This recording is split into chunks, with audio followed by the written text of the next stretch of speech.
నమస్తే welcome to Disha TV Telangana రాష్ట్రంలో MLA కోట MLC ఎన్నికలకు సంబంధించిన నోటిఫికేషన్ వచ్చిన విషయం తెలిసిందే. ఇక అధికార పార్టీకి ఎక్కువగా అవకాశం ఉన్న ఎన్నికలు ఇవి. ప్రధానంగా పార్టీల బలాబలాలను బట్టి ఎమ్మెల్యేల సంఖ్యలను బట్టి మాత్రం ప్రస్తుతానికి అధికార పార్టీ అయిన కాంగ్రెస్కి మాత్రం ఖచ్చితంగా 3 అంటే 3 సీట్లు, కొన్ని టెక్నికల్ అంశాలతో మాత్రం 4 సీట్లు వచ్చే అవకాశం ఉంది. ఇక ఉన్న ఒక స్థానం మాత్రం ఈ యొక్క ఎమ్మెల్యే స్థానాలను బట్టి చూస్తే మాత్రం బీఆర్ఎస్ మాత్రం ఖచ్చితంగా ఒక ఎమ్మెల్సీ స్థానం అయితే దక్కనుంది. ఈ నేపథ్యంలో ఇక 4 స్థానాలు అయితే దక్కే అవకాశం ఉన్న నేపథ్యంలో మాత్రం కాంగ్రెస్ అభ్యర్థుల విషయంలో మాత్రం అధిష్టానం ఇంకా వేట కొనసాగుతూనే ఉంది. ఇప్పటికే 5 మెన్ సంబంధించిన మెంబర్స్ కూడా 5 మెంబర్స్ కమిటీ కూడా ఇప్పటికే నివేదిక కూడా సిద్ధం చేసింది, ఢిల్లీ కూడా పంపించింది. ఇక రాష్ట్రానికి చెందిన కీలక వ్యక్తులైన పిసిసి అధ్యక్షుడు సీఎం రేవంత్ రెడ్డి, అలాగే మంత్రులు, అలాగే మీనాక్షి నటరాజన్ కూడా అధిష్టాన పెద్దల్ని కలవడానికి కూడా ఢిల్లీకి పయనమవుతున్నారు. 10వ తారీఖు చివరి రోజు ఉంది, ఆ రోజే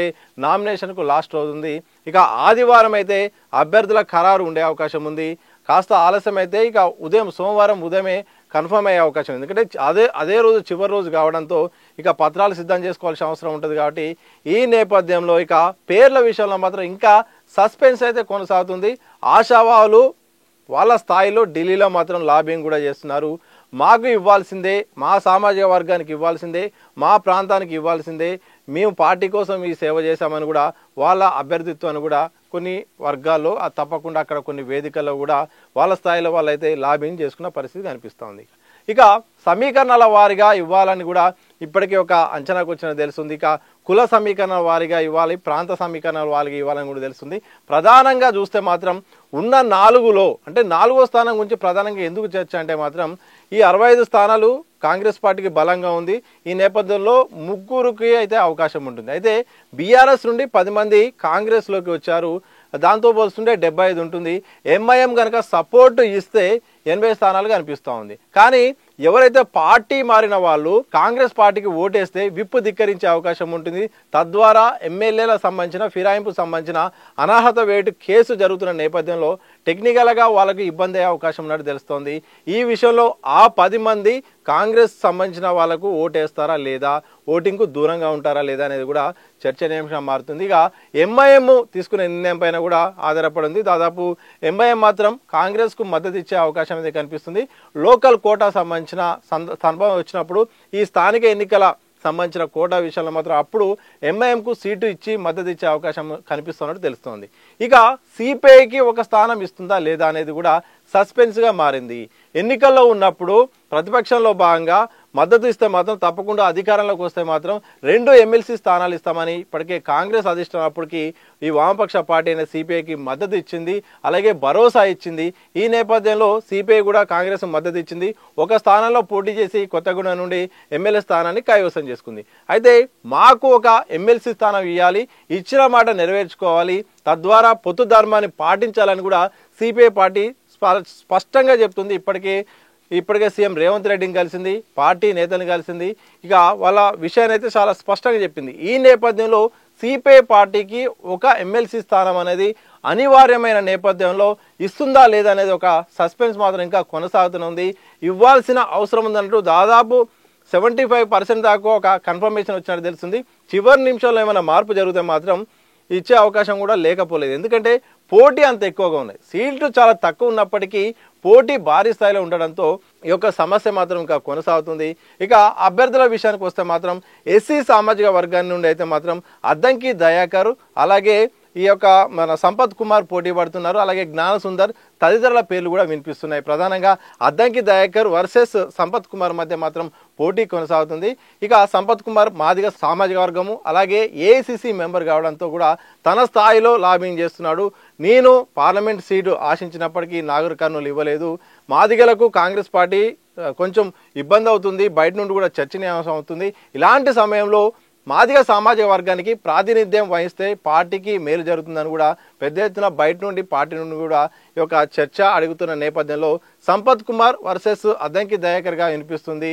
చివరి నిమిషంలో జ్ఞానసుందర్ పేరు వినిపించిన ఆశ్చర్యం లేని పరిస్థితి. అంటే ఎస్సీ సామాజిక వర్గం నుండి ఇంకా చాలా మంది పేర్లు వినిపిస్తున్నాయి. ఇక బీసీ సామాజిక వర్గానికి ఒకరికి అవకాశం ఇవ్వాలని కూడా పెద్ద ఎత్తున కూడా డిమాండ్ అయితే వస్తున్నది. ఒకవైపు బీసీ కులగణన అంశం తెరపైకి వచ్చిన నేపథ్యంలో బీసీలకు పెద్దపీట వేస్తామని కూడా కాంగ్రెస్ చెప్పిన నేపథ్యంలో ఇక ఒకరికి దక్కే అవకాశం ఉన్నట్టు తెలుస్తుంది. అందులో ప్రధానంగా కాంగ్రెస్ సీనియర్ నేత మాజీ ఎంపీ మాజీ పిసిసి అధ్యక్షుడు వి హనుమంతరావు పేరైతే ప్రధానంగా వినిపిస్తుంది. ఇక మధు యాష్కి పేరు కూడా వినిపిస్తోంది. ఇక యువకులైన చరణ్ కౌశిక్ యాదవ్ పేరు కూడా వినిపిస్తూ ఉంది. ఇక మనకు తెలుసు టీవీ డిబేట్లో కూడా అధికంగా పాల్గొని కాంగ్రెస్ తరపు వాయిస్ వినిపించే కొనగాల మహేష్ కూడా నా అభ్యర్థితను కూడా పరిశీలించండి, పార్టీ కోసం సేవ చేశానని కూడా తను కూడా తన స్థాయిలో తను లాబింగ్ చేస్తున్నాడు, పెద్దల్ని కలిసే ఫలితంగా చూస్తుంది. ఇలా బీసీ సామాజిక వర్గం నుండి కూడా పోటీ కనిపిస్తుంది. ఇక ఓసీ సామాజిక వర్గానికి వస్తే మాత్రం ఒక రెడ్డికి తప్పనిసరిగా ఈసారి అవకాశం ఇవ్వాలని కూడా వాళ్ళ సామాజిక వర్గం నుండి కూడా అడిగే పరిస్థితి కనిపిస్తుంది. అందులో భాగంగా వేం నరేందర్ రెడ్డి పేరు, అలాగే సామ రామ్మోహన్ రెడ్డి పేరు, జీవన్ రెడ్డి పేర్లు, ఇలా తదితరుల పేర్లు కూడా ప్రధానంగా వినిపిస్తున్నాయి. రెడ్డి సామాజిక వర్గానికి ఇవ్వాల్సిన అవసరం ఉందని కూడా ఇక్కడ ఒక చర్చ కూడా కొనసాగుతుంది. రేవంత్ రెడ్డి కూడా తన టీమ్మేట్లో ఒకరికైనా ఈసారి ఎమ్మెల్సీ ఇప్పించుకోవాలి, ఇటు అద్దంకి దయాకర్ నుండైనా లేకపోతే ఓసీ విషయానికి వస్తే మాత్రం ఇటు కనీసం సామ రామ్మోహన్ రెడ్డికైనా వేం నరేందర్ రెడ్డికైనా ఈ ముగ్గురిలో ఒకరికైనా తన వాళ్ళకు ఒకరికి అవకాశం కల్పించేలాగా ప్రయత్నం చేయాలని కూడా సిఫార్సు చేసినట్టు కూడా కనిపిస్తూ ఉంది. ఇక మైనార్టీ విషయంలో కూడా ఒకరికి అవకాశం వచ్చేలాగా అన్న ఒక చర్చ జరుగుతున్న నేపథ్యంలో కొందరి పేర్లు వినిపిస్తున్నాయి. మైనార్టీ ఫహీం ఖురేషి ఉన్నారు, రేవంత్ రెడ్డికి అత్యంత సన్నిహితులు, ఆయన పేరు వినిపిస్తుంది. షబ్బీర్ అలీ పేరు వినిపిస్తుంది. దాంతోపాటు ఫిరోజ్ ఖాన్ పేరు కూడా వినిపిస్తోంది. ఎవరో ఒకరికి కూడా అవకాశం దక్కే అవకాశం ఉంది. కానీ ఇంతకుముందు ఒక ఎమ్మెల్సీ మైనారిటీకి ఇచ్చారు, మరి ఈసారి ఇస్తారో లేదో ఈ పోటీ ఉన్న నేపథ్యంలో ఆలోచించాలి. కానీ మళ్ళీ భవిష్యత్తులో జిహెచ్ఎంసీ ఎన్నికలు ఉన్నాయి కాబట్టి ఈ నేపథ్యంలో మైనారిటీలకు ఒకటి ఇచ్చినా ఆశ్చర్యం లేదు, కాంగ్రెస్ పార్టీకి అవసరం కూడా ఉన్నది. ఇక కమ్మ సామాజిక వర్గం నుండి కుసుమ్ కుమార్కి అయితే అవకాశం ఇవ్వాలని కూడా చర్చ వస్తుంది. ఇదే సందర్భంలో కాంగ్రెస్ సీనియర్ నేత జగ్గారెడ్డి కూడా ఇప్పటికే స్పష్టం చేశారు, నేను ఎమ్మెల్సీ రేసులో లేను, నాకు ఎలాంటి ఆలోచన లేదు, దయచేసి నా గురించి వార్తలు రాయదు, కానీ పార్టీ కోసం ఎంతో కాలంగా పనిచేస్తున్న కుసుమ్ కుమార్కి అయితే అవకాశం ఇవ్వాలి, కమ్మ సామాజిక వర్గానికి న్యాయం చేసినట్టు ఉంటుంది. అలాగే మరికొద్ది రోజుల్లో ఈ యొక్క జిహెచ్ఎంసీ ఎన్నికలు ఉన్న నేపథ్యంలో మనకు కమ్మ సామాజిక వర్గానికి సంబంధించిన కొన్ని లక్షల మంది ఓటర్లు హైదరాబాద్లో ఉన్నారు. అది పార్టీకి కలిసి వచ్చే అంశాన్ని పరిగణలోకి తీసుకొని ఆయనకు ఇవ్వాల్సిన అవసరం ఉందని కూడా చెప్పిన పరిస్థితి కనిపిస్తోంది. ఇట్లా ఆయన కూడా పేరు కూడా తెరపైకి వచ్చి దాదాపు కమ్మ సామాజిక వర్గానికి ఇస్తే మాత్రం కుసుమ కుమార్కి అయితే అవకాశం అయితే వచ్చే అవకాశం ఉంది. ఇక ఎస్టీ విషయానికి వస్తే మాత్రం ఎస్టీలో కూడా చాలా మంది పేర్లు వస్తున్నాయి. వాళ్ళ పెద్దలు కూడా వాళ్ళ తరపున కూడా అభ్యర్థి తరపున కూడా లాబింగ్ చేసిన పరిస్థితి వస్తుంది. ప్రధానంగా కనుక చూస్తే శంకర్ నాయక్ పేరు అయితే ప్రతిపాదించారు జానారెడ్డి గారు, కాంగ్రెస్ సీనియర్ నేత అయిన జానారెడ్డి గారు నల్గొండ డీసీసీ అధ్యక్షుడైన శంకర్ నాయక్కు అవకాశం ఇవ్వాలని ఆయన చెప్తుంటే మంత్రి పొంగులేటి మాత్రం విజయబాయికి ఇవ్వాలి, ఆమెకు గతంలో అసెంబ్లీ టికెట్ ఇవ్వాల్సి ఉండగా అప్పుడున్న పరిస్థితుల్లో దక్కలేదు, ఈసారి ఆమెను ఎమ్మెల్సీ అవకాశం ఇవ్వాలని కూడా ఆయన అభ్యర్థిస్తున్న వాతావరణం కనిపిస్తుంది. ఇక ఎస్టీ సామాజిక వర్గం నుండి కూడా చాలా పేర్లు వినిపిస్తున్నాయి. అందులో భాగంగా రాముల్ నాయక్ కూడా బరిలో ఉన్నారు, రాముల్ నాయక్ పేరు కూడా వినిపిస్తుంది. మరి కొంతమంది మాత్రం ఇప్పుడు ట్రైకార్ కార్పొరేషన్ చైర్మన్ అయిన బెల్లయ్య నాయక్ పేరు కూడా ప్రతిపాదిస్తున్నారు.